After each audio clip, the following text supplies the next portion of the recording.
So what are the big takeaways from all this talk about men as protectors?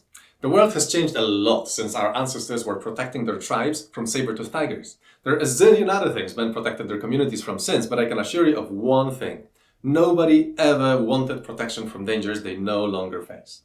We owe our ancestors a great deal for making the modern world so much safer. They fought hard and they won big time.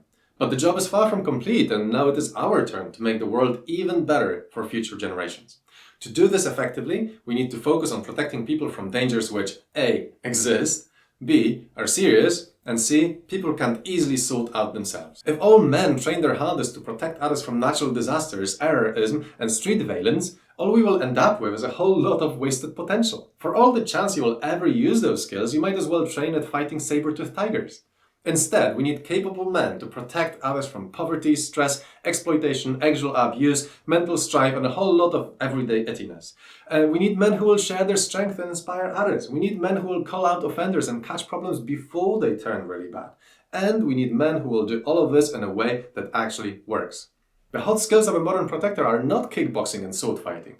These are suited to protecting us from some 0.0000001% of actual dangers we're facing. They're effectively useless. If that's what you want to do, go for it. Just don't pretend it makes you a great protector. It's a sport, a game, a show-off. But when it comes to protecting in ways that matter, it makes zilch difference. Instead, the hot skills of a modern protector are de-escalating conflicts before they turn real bad, healing infection and disease, educating people so they don't need valence to get by and might be better equipped to protect themselves, fighting against exploitation through activism, lobbying, legal challenges, participation in NGOs and charities, protecting people from themselves by talking through their sadness, anxiety, or self-blame, preventing sexual abuse, and standing against even small-time exism which could turn into something worse in the future.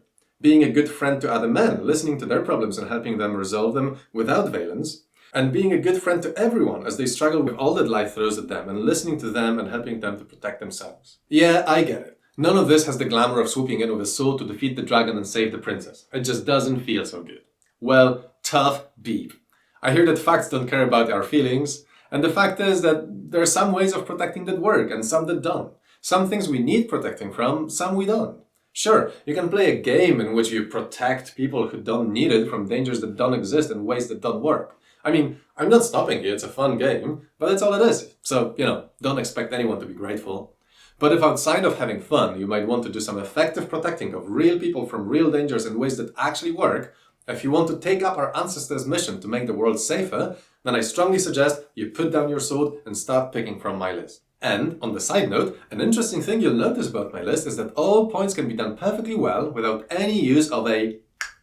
In other words, it's not just men who can do quality protecting. Suggesting otherwise might lead one to see pointless gender divisions and pretend women are poor damsels in distress who can't protect themselves. These days, that's obviously not true. This video is directed at men, so it focuses on our role, but it is important to remember that not only men can and should do protecting. That's all about modern protectors for now.